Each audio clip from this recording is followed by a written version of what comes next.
Assalamualaikum warahmatullahi wabarakatuh. Segala puji hanya bagi Allah semesta alam yang telah menurunkan petunjuk melalui kitab suci Al-Quran dan mengutus Nabi Muhammad SAW sebagai suri tauladan bagi seluruh umat manusia.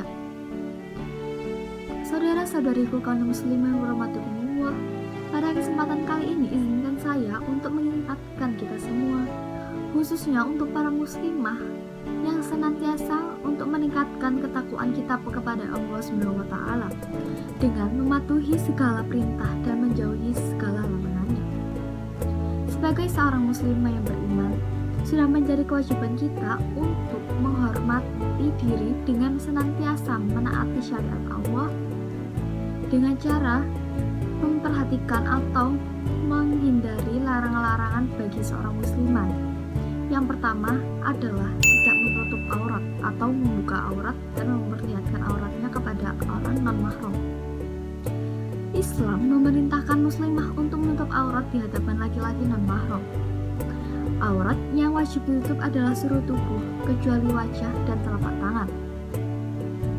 Firman Allah SWT dalam surat An-Nur ayat 31 yang artinya, dan hendaklah mereka menutup kain kerudung ke dadanya. Yang kedua adalah tidak memakai pakaian ketat atau tipis.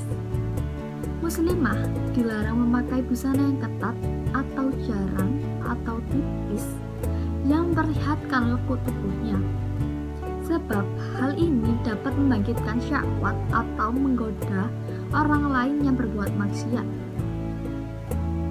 Rasulullah SAW bersabda, ada dua golongan penghuni neraka yang belum pernah aku lihat.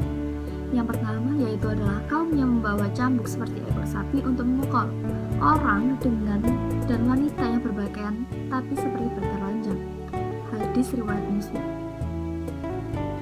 Yang ketiga adalah tidak memakai parfum berlebihan di depan umum. Menggunakan parfum yang menyengat ketika berada di tempat umum juga dilarang dalam Islam, karena dapat menggoda laki-laki dan memancing syahwat mereka. Rasulullah juga bersabda bahwa wanita mana saja yang memakai parfum, lalu ia lewat di suatu kaum agar mereka dapat mencium bau wanginya atau mencium bau parfum wanita tersebut, maka wanita perempuan itu atau wanita muslimah itu adalah seorang pezina. Hadis riwayat Abu Daud dan Tirmizi. Yang keempat, tidak berdua-duaan dengan non-mahram. Muslimah dilarang berkhalwat atau berdua-duaan di tempat yang sepi dengan laki-laki yang bukan mahramnya. Rasulullah juga bersabda, barang siapa yang beriman kepada Allah di hari akhir, maka janganlah ia berkhawat dengan seorang wanita yang tidak ditemani muhrimnya. Hadis riwayat Bukhari Muslim. Yang kelima, tidak mengikuti budaya non-Islam. Sebagai muslimah, kita diperingatkan untuk tidak mengikuti budaya atau tradisi kaum kafir yang bertentangan dengan ajaran Islam. Allah berfirman dalam surat Al-Baqarah ayat 120, dan tidak akan ridho kepadamu orang-orang Yahudi dan Nasrani sehingga engkau mengikuti agama mereka, seperti agamamu adalah agamamu dan agamaku adalah agamaku. Yang keenam, tidak berpergian tanpa mahram. Muslimah dilarang melakukan perjalanan jauh atau safar tanpa ditemani mahram seperti suami atau muhrim lainnya.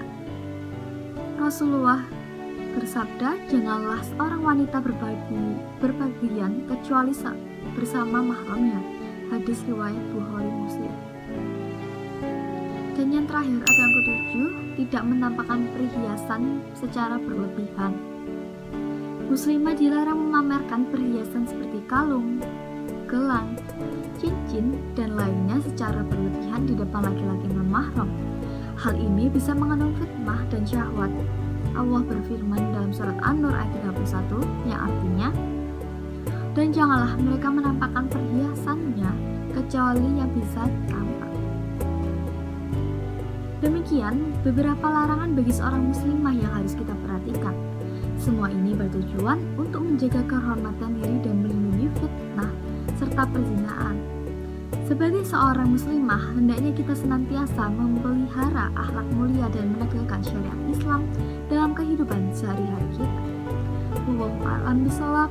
Semoga Allah senantiasa memberikan taufik dan hidayah kepada kita semua untuk menjadi hamba-hamba yang taat dan istiqomah di jalannya.